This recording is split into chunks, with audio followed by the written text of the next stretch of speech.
accordance with the way it should be. This is cancer treatment that involves no surgery, it involves no drugs, it involves no radiation, it leaves the immune system intact, and suddenly the light of life has become a truly life-giving substance. None of it is about being anti-cancer. This is the interesting thing. And AIDS and all of these types of disease, it's not anti-anything. It's pro-life. And the thing that has amazed doctors is that you can actually cure cancers by thinking about preserving life. Everything that they've done up to date has been the opposite. It's about killing cancer. And in doing that, you're destroying DNA, you're destroying body tissue, you're destroying cellular structure, you're affecting their immune system. Because the rule was that nobody said you had to have a good quality of life after the cancer had been killed. What they had to do was to kill the cancer. Well, the best cancer cure on that basis is a bullet through the head. That's killed the cancer. Well, now what they're looking at is the potential for not killing the cancer, but for giving the body back the life resonances that it should have had. And now scientists are saying, yeah, the light body. All of this stuff connects together within us in light waves. We now know how to begin to manipulate those light waves. Yes, you can work in a lab and you can attach 2 atoms of gold or ruthenium or whatever to a DNA strand. How the heck do you do that in a live body? We see now that because of this, what they're working on is a very straightforward process that enables them to do exactly that. They can move into body areas with little devices such as this fellow. These are machines, computers more powerful than anything you have on your desk in your office or at home, which are capable of performing these microscopic little bits of surgery, for want of another name. They will place the atoms at the end of DNA strands. They can be devised to do just that. In fact, we could have them all the time so that we never actually got out of whack anyway, because they would see it coming and correct it. Monatomic elements have anti-aging properties, we're told. They correct DNA, they interact with DNA. They are devices which can affect the hormonal structure of the body. This is a really interesting medical area.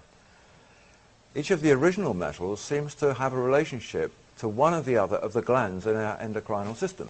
Gold seems to link up with the pineal gland, for example. Iridium seems to link up with the pituitary gland. These substances, whether ingested or injected or whatever, they can affect and heighten and enhance the hormonal secretions from any of these chosen or selected glands. It's a science which now puts paid to the problems associated with hormone replacement therapy, for example. You know, it's a therapy which is very popular. It works to an extent. It has some funny side effects, but in the end, all they're really doing is dosing human beings up with the hormones from the desiccated glands of dead animals. Well, there's not a lot of point in that. Far better if they can find a way to make more of our own. So why not enhance the pineal gland to produce more melatonin? Why not enhance the pituitary gland to produce more serotonin? So that's the area that they're moving into now, and these materials will do exactly that. In today's world, the Institute for Advanced Studies in Austin in Texas has described these materials as exotic matter. It can think of no better way to explain them. They're exotic. They conform to no rules, and that they're not like anything else they've ever known. They are not on the periodic table of elements. Science has never known about them until the last few years.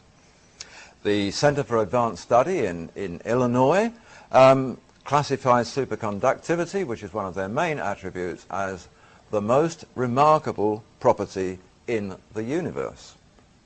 We've got something pretty amazing here. We've got a very ordinary looking white powder which is exotic beyond any comparison and contains abilities which are the most remarkable properties in the universe. And yet it appears like some grains maybe of talcum powder. So we sort of move towards rounding up here. Manipulation of space-time has been something they've been talking about for about the last 5 to 7 years. A fellow here called Miguel Alcubierre.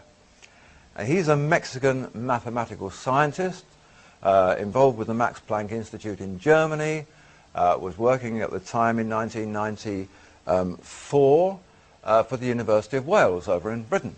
This is the abstract at the beginning of a multi-page document that he wrote, the journal Classical and Quantum Gravity, which caused quite a stir worldwide. He didn't pose any questions. He didn't say that this is what we're researching. He began his article with, "We now know." In fact, the abstract reads, "It is now known that it's possible to modify space-time in a way that allows a spaceship to travel at an arbitrarily large speed by a purely local expansion of the space-time behind the ship and an opposite contraction in front of it. A motion faster than the speed of light, reminiscent of the warp drive of science fiction."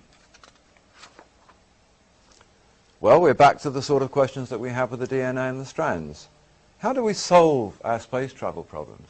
We know that people's lives can't last long enough to get to the distant stars. We know that our machinery and metals can't. We know that the fuel runs out. We know that these things are inordinate distances away. How do we deal with it? We deal with it laterally, as Alcubierre suggests. We think about it differently. We forget about the spacecraft. What do? We look at the spacecraft. We look at the million light years that it has to travel, and we know that that's impossible. So why don't we just take the million light years and put it behind the spacecraft? Why don't we think about that? Why not move the space-time instead of the craft, so that with zero propulsion and no time having gone by, it can move through a million light years because you've simply screwed that up, tossed it behind it, opened it up again, and it says, "It is now possible to modify space-time." Well, yes, it is. He was absolutely correct. It is now possible. This was followed in a series of related articles. American scientist, an article written by the physicist Michael Spear. He showed that this had nothing to do with violating Einstein's theory, the theory that nothing can travel faster than light. It didn't violate that at all, because nothing would be traveling anywhere. It would be staying still. Space-time would be moving. The acceleration rate, he said, would be enormous in theory, but there wouldn't actually be any. The true acceleration would be zero. Fuel consumption, zero. Time taken, zero. Distance traveled, million light years, maybe. So the question was raised, okay, it's possible. How is it possible? What's the device that makes it possible? And the answer came back loud and clear. Exotic matter will be needed to generate distortions of space-time. The next question that went back was, what is exotic matter? Exotic matter, here's the description. It has the curious property of having a negative energy density, unlike normal matter that we're familiar with that makes up the people and the planets and the stars, which has positive energy density.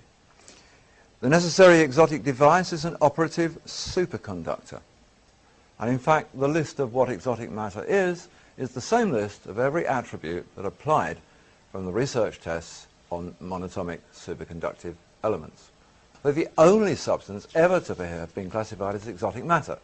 What's needed to generate distortions in space-time? Exotic matter. What does bending space-time mean? It means the ability to move from one dimension into another. What did this stuff prove that it can do? Move from one dimension into another and be brought back again. This is NASA's rather unattractive picture of what they call now their warp drive program. Believe it or not, NASA have a warp drive program. They're using Star Trek terminology, and this is their sort of logo picture for it. We have here